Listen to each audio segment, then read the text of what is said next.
Mark, there was an absolute frenzy to get answers from Ed Burkhart today, but none that seemed to satisfy the people here. It's too early to have a complete list.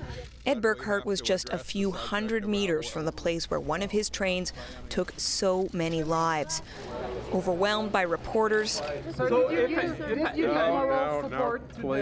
and watched by the people whose town was ripped apart.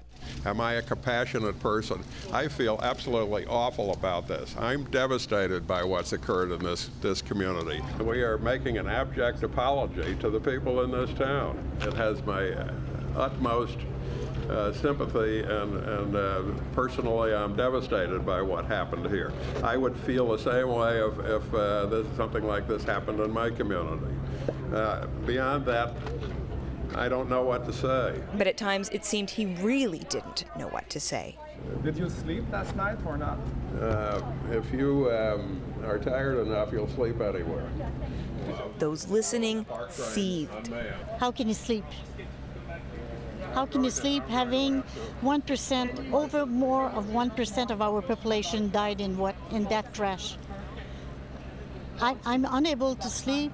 I don't know how he can breathe and be so relaxed and saying stupidities like he's saying right now. I don't know. He mustn't have any heart. Burkhart did shed more light on what he believes might have gone wrong. After seeming to blame a volunteer fire department a few days ago, today, unexpectedly, he questioned the actions of the train's conductor, Tom Harding. We think he applied some handbrakes. The question is, did he apply enough of them? He's told us that he applied 11 handbrakes, and our general feeling is that that's not now, that is not true. He says Harding has been suspended. Why has he been suspended? Because for right now, for investigation, and the fact is that he's under the police control. He's not, as I understand, in jail, but the police have talked about prosecuting him, and they want him staying where he is. Something police refuse to comment on. Burkhart's words seem to only feed resentment. He just don't care about us.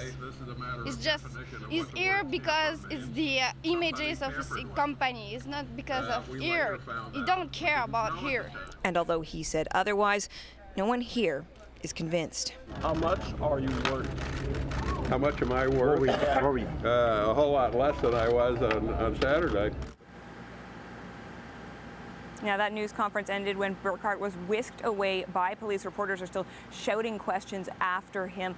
Police say that they are interviewing him in the context of their investigation here. Now, he says he does plan to stay in Lac-Mégantic tomorrow, and he hopes to meet with some of the people affected by this disaster. Mark? All right, we'll continue to follow this one. Catherine, thanks so much.